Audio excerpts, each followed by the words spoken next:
It's the late 1800s and you're a woman living in the Whitechapel district of London. You just finished a long night of prostitution and are on your way to a doss house to pay your 4 pence for a bed in a crowded room. It's 2 a.m. on the dimly lit streets of the East End, and suddenly you see a lamppost flicker. You stop for a moment and hear something behind you and feel the cold stare of a fixed eye. The next thing you know, you're being dragged into a pitch-black alleyway to be mutilated and ultimately discovered by any passing bystander. Jack the Ripper is one of Britain's most infamous serial killers. Since his reign of terror in 1888, many theories have been formed about his identity and motives. He also left a lot of mysterious notes for people to find, along with sending them directly to the police. During his oddly short reign of terror, the Leather Apron was a menace who terrified the town for the months during the killings and for years afterwards. Ever since I was young, I've been interested in serial killers and their motives. I've also watched a lot of shows where people try to decipher them along with their motives. While I know a lot about America's first serial killer, I decided to research one not from our country. Jack the Ripper's violent acts of crime will long be remembered, along with his aggressive notes and even more aggressive methods. To be able to understand him, we need to first look at the time and the crime before we start to look at possible identities. To begin, the area of London where these crimes took place was very dirty and very poor.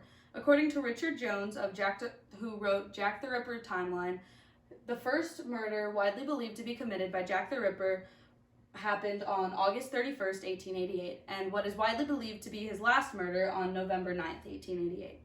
During this time period, Whitechapel was a place of much poverty and starvation, which is very contrary to how Britain was perceived by the rest of the world.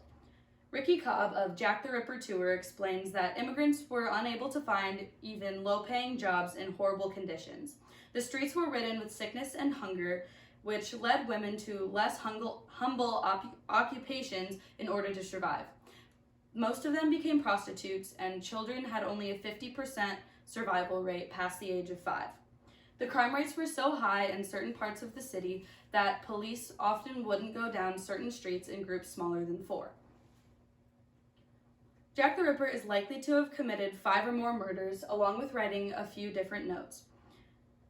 Jones said that, according to Jones, the 5 main murders were committed in a span of just over 2 months. Paul Rowland, who wrote The Crimes of Jack the Ripper in 2018, said of his first victim, Mary Ann Nichols, that her throat had been cut so violently that her head had almost been severed from her body. There were also many letters written, but only few are considered to be authentically from the killer. The first, written on September 25th, began, "Dear Boss." It was sent directly to the Central News Agency of London, which was eventually sent to Scotland Yard, which is the headquarters of the Metropolitan Police, which was in charge of London's 32 boroughs. The note went on to say things like, "I am down on whores and I shan't stop ripping them till I do get buckled," and "My knife's so nice and sharp, I want to get to work right away if I get the chance." The letter was signed, "Yours truly, Jack the Ripper." Nowadays, there are many theories about his possible identity, some more plausible than others. Rowland has presented a lot of these names, such as William Bury, George Chapman, Dr. Rosalind Johnston, James Kelly, Montague Druitt, Aaron Kosminski, Michael Ostrog, Walter Sickert, a very mysterious G.W.B., and Francis Tumblety. All of these people were considered at the time of the murders, afterwards, or both. It is also said that a woman could have possibly committed these crimes. She's often referred to as the Mad Midwife, and Stephen Ryder, executive editor and main contributor to Casebook Jack the Ripper, says that any woman would have had an excuse to be on the streets at any time of day or night, even in bloody clothing as a midwife. She would have also had the knowledge required in order to commit the medical parts of the crimes. One woman suspected of this possibility is Mary Wheeler Piercy, who was convicted and eventually hanged for a crime similar to those of Jack the Ripper. One more local theory is that H.H. Holmes, America's first killer, was also Jack the Ripper. People have found some proof of this, such as a gap in his paper trail during the time of the Ripper murders, along with his name on a ship manifesto coming from the UK back to Britain shortly after the killings ended. Unfortunately, none of these theories can ever truly be proven.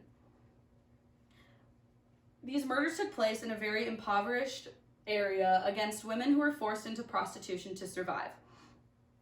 The violent acts were very immense and often considered almost medical, and the notes were hard to distinguish from the fakes and even harder to decipher, even when they looked very basic at first glance.